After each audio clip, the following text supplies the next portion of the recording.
I'm Glenn McGuinness, and this is Outburst. On the program, is Canada sending too much money to Ukraine?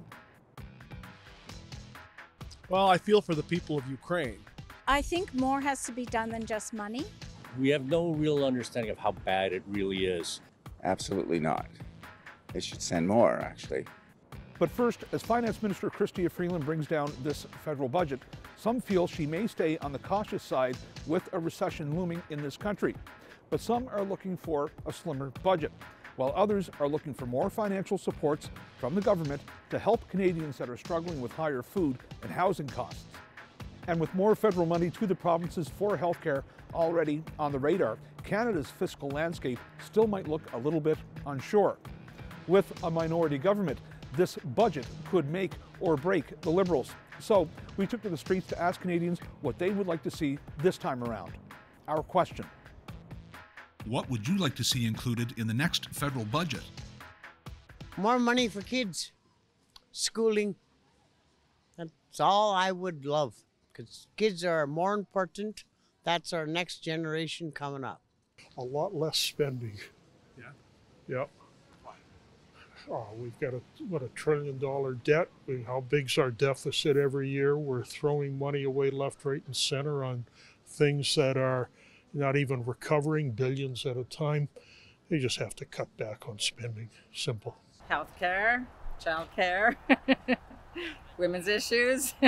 More money for healthcare, definitely healthcare, and I would like to see money to overhaul the healthcare system, meaning the hospital boards, the health boards, and also the school boards, because I think the school boards need a lot of overhaul, because I think the health board as well as the school board waste too much money in administration fees.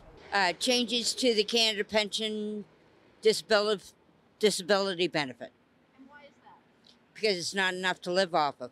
I'd like to see a true commitment to ending homelessness in Canada, and as part that would relate to a strategy for affordable housing. We also need more funding for nursing schools. I know a lot of young women, my friends' daughters and sons, who want to go to nursing school, and they're perfectly qualified, but all the places are subscribed. So nursing schools is essential. Same with training for physios, occupational therapists, respiratory therapists, lab people. So all the people who keep the system running. What I would like to see not included are things that we can't afford. We run a deficit every year. When Trudeau took power in 2015, we had an $800 billion national debt. It's now $1.2 trillion. He's increased our national debt by 50%.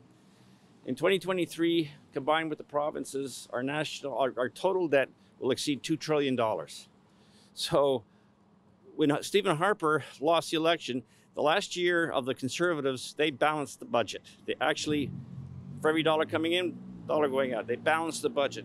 Their game plan was to chip away at the national debt and begin paying down the principal. Trudeau's washed all that away. So I have no confidence in our federal Liberal government.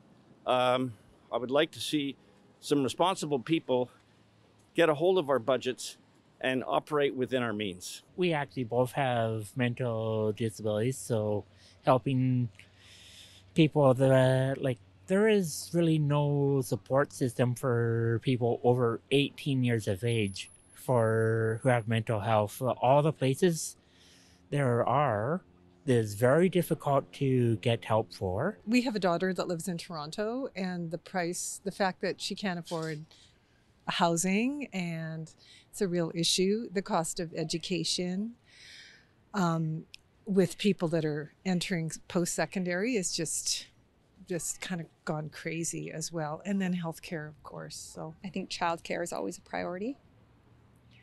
Why?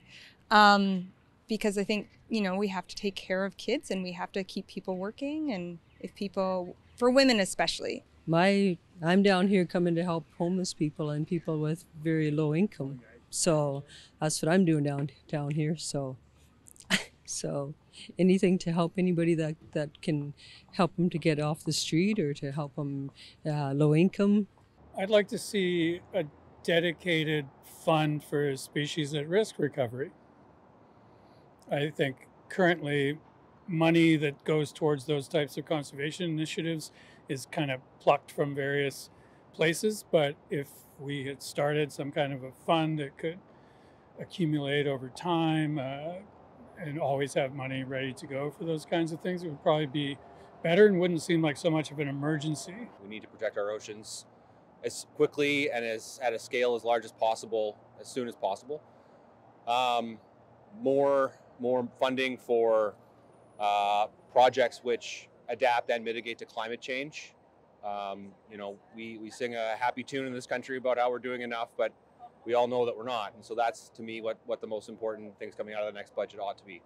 I think for us, it's medicine. Right now, it's medicine because it's now not that good here, and I think they need more money, but not like I don't want them to privatize it, but just give it more money so people would not quit the job and go to USA to work there, because I know many doctors do that. I would say first and foremost would be healthcare. That's one area that if I just can't see that would be worthwhile to see it dropping. We'd like to have a strong presence in healthcare right across the country. It's how we're defined. So and actually what keeps us healthy gives us. I think we're still #1 in the world for quality of life, and that's one of the main reasons.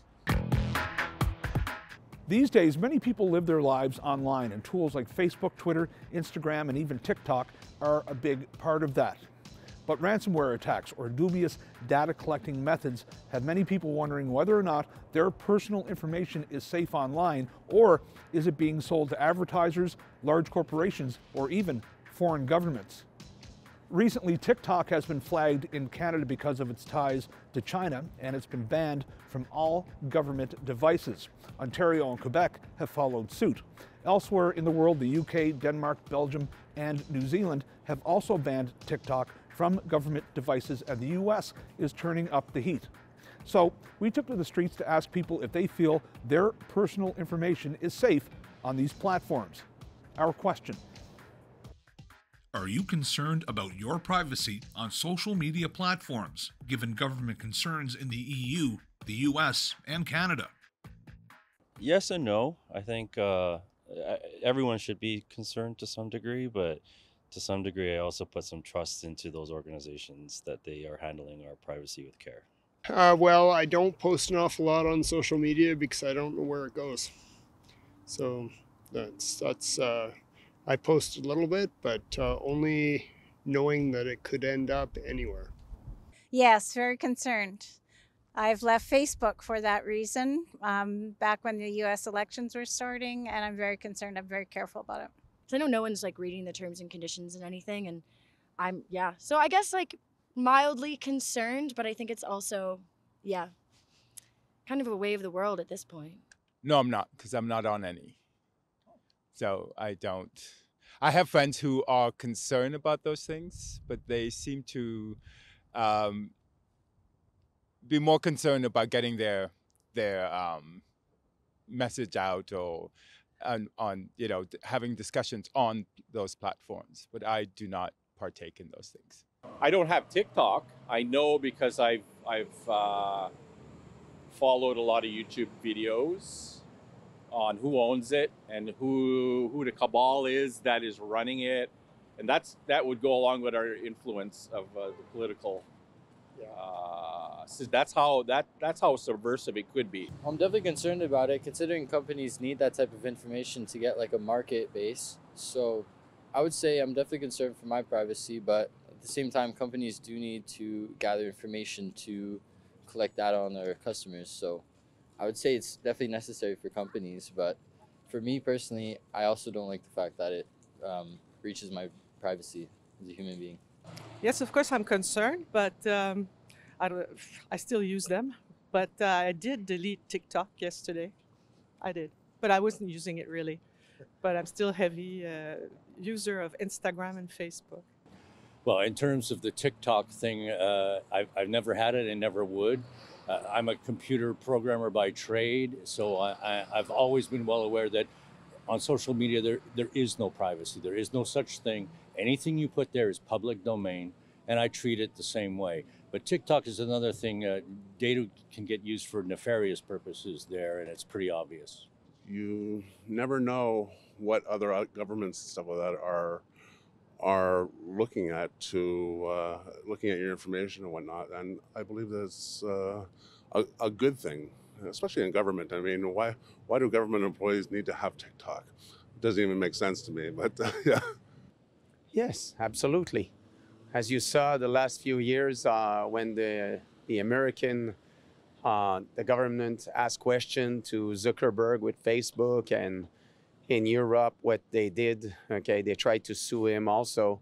For sure, we don't like that. Social media, it became important, but also when you post picture of your family and it's a bit concerning. Yeah, where are we going with all of this? Well, for one, I don't have a TikTok account, so for me, that's not so much an issue. But yeah, I mean, I'm certainly conscious of what my privacy settings are. I used to have more open social media accounts, and now I've closed them down just to make sure I have a little bit more control over who sees what. But I'm also conscious of the fact that anything that I post is pretty much out there. I believe that, well, I do not either have a TikTok account, and I don't think I will ever have one. I'm very concerned about the influence that China can have in Canada. So I will not open one anytime soon. In terms of privacy on social media, I've always been very conscious of that. And I change my password very often. So yes, it is a concern.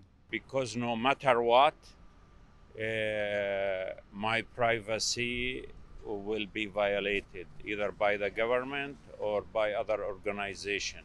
There is nothing secured online.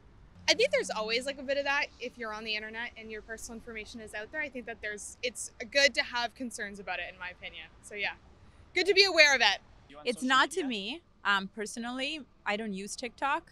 And the apps that I use, you kind of sign up for that. You take the chance, right? So you can't regulate everything.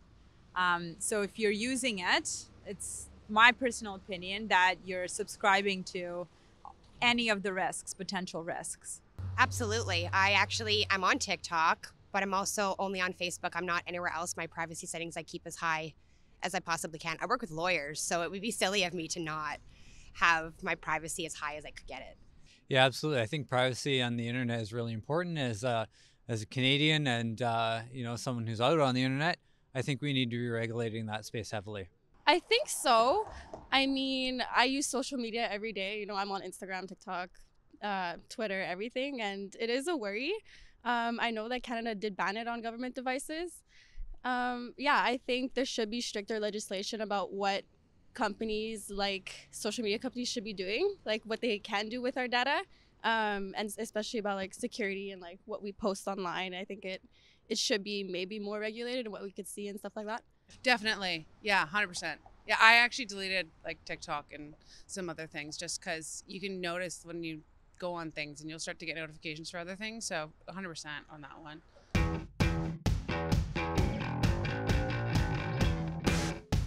Which Canadian Prime Minister helped establish the Order of Canada? William Lyon Mackenzie King, Lester B. Pearson, or Pierre Trudeau?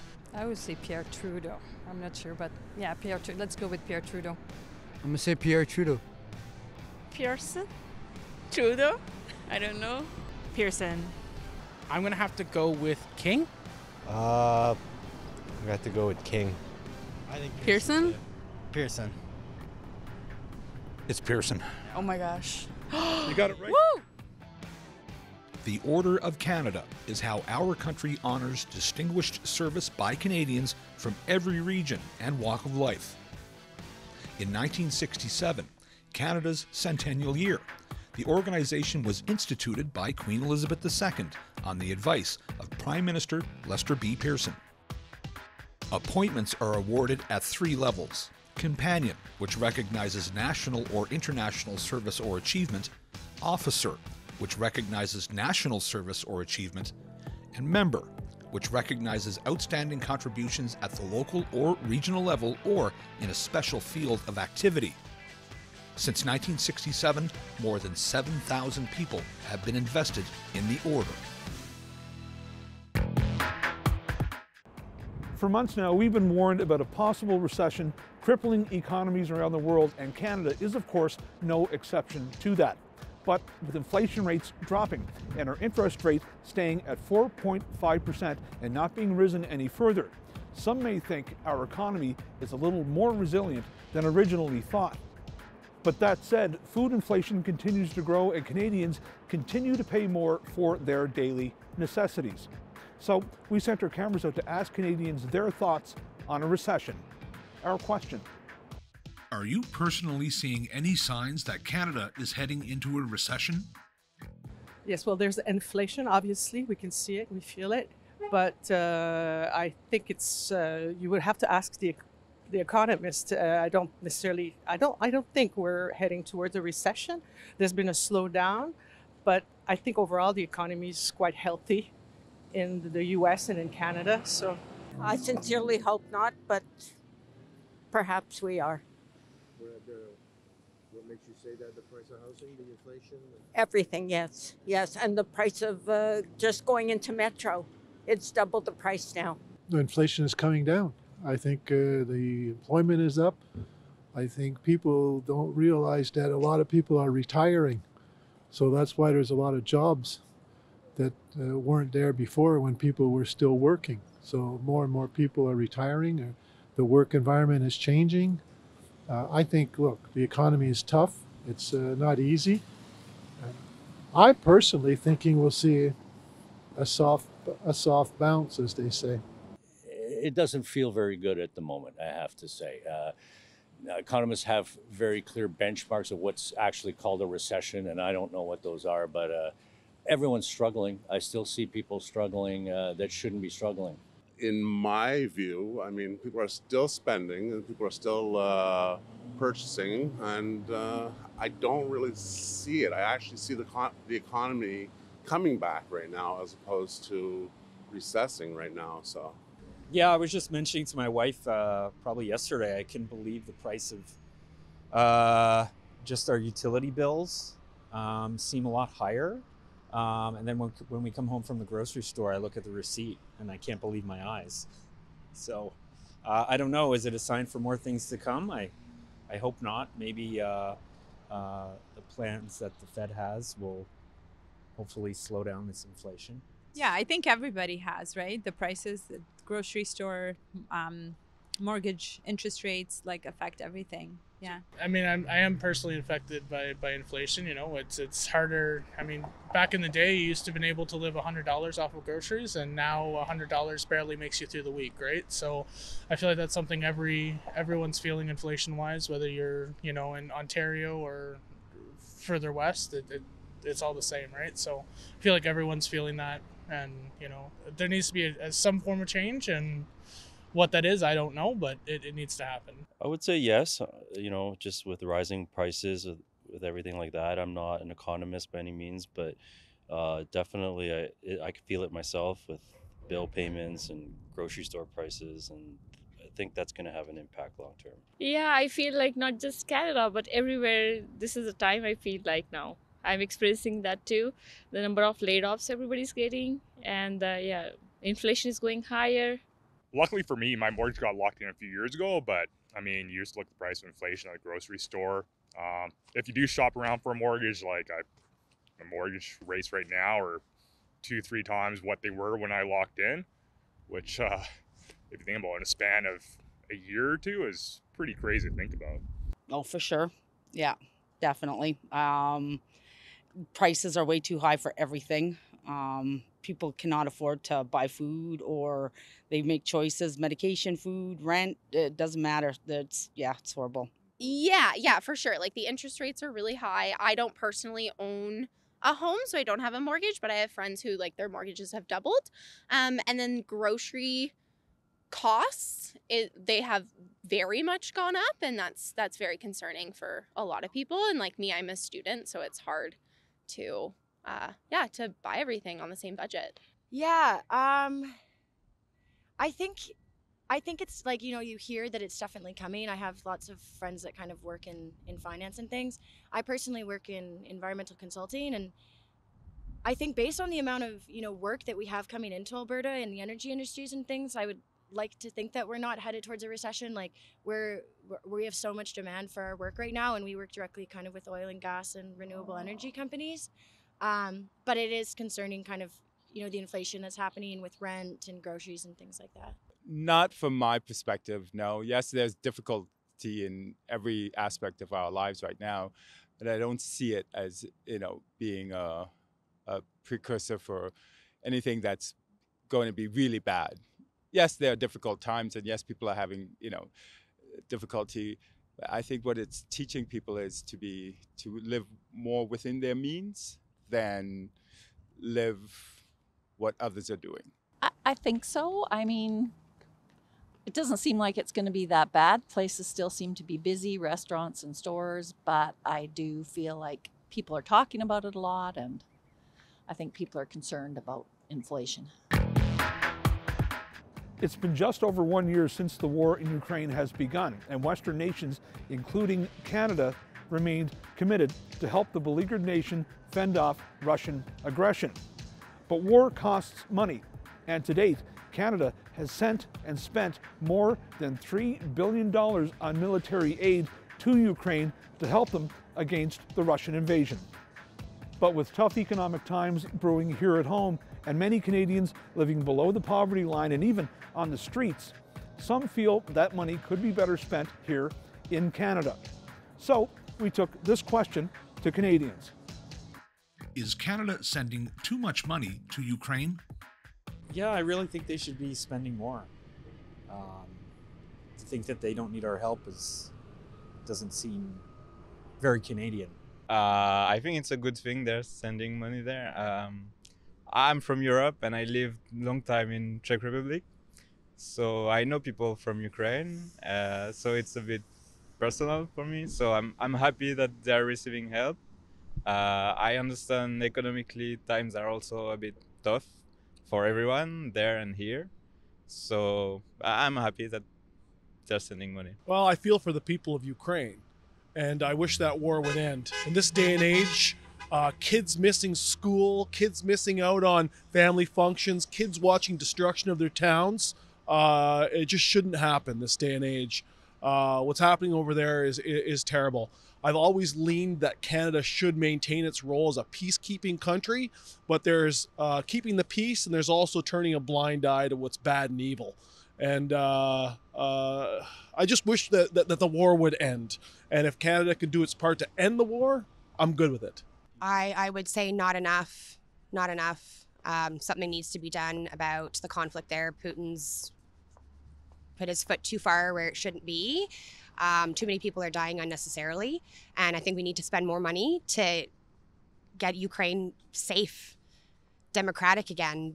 All the things that we all want to be safe. I wouldn't say too much or not enough. I think there's a lot of different things that we could do in terms of supporting them. But I'm Ukrainian, so I guess that's, I'm biased, so.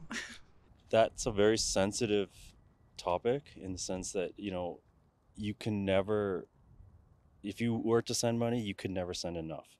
So you got to walk this fine line of helping them, but also not to the detriment of your own economy as well. So it's a hard question to answer. I think too much, and I think we send too much money everywhere. I think we got to clean up our own backyard before we send all the money that we're sending to everywhere. I think more has to be done than just money. I think I know certain groups that are active in having to reestablish people from the Ukraine. Money is probably the smallest part of what they do. So I think there needs to be more education for people on how we can assist them, how we can help them find jobs, all of that kind of things. It doesn't happen to be just money that's poured into a cause, but I would like to see it continue, that we do assist them. I think the situation is very complicated, and I don't know enough about it, but I do think that we're overextended in this situation in Ukraine right now. Absolutely not. They should send more, actually, with what's going on, with the way Russia's treating the rest of the world, not only the Ukraine. Definitely we should be supporting them as much as we can. No, No, I believe in helping people that should be helped. I would say no. I would say no. Things that happen very far away are very hard for a lot of people to really understand. Things like the earthquake in Turkey with 50,000 people dead, and the Ukraine. We have no real understanding of how bad it really is. And the question is, it's very simple. Turn the table around. Would we want people to help us if we were in big trouble? Or would we like to be isolated and have people halfway across the world debating whether they should send money to help us? I don't believe Canada is sending too much money to assist Ukraine. I mean, I believe that in Ukraine, they definitely need help, and they definitely need the assistance of people from around the world.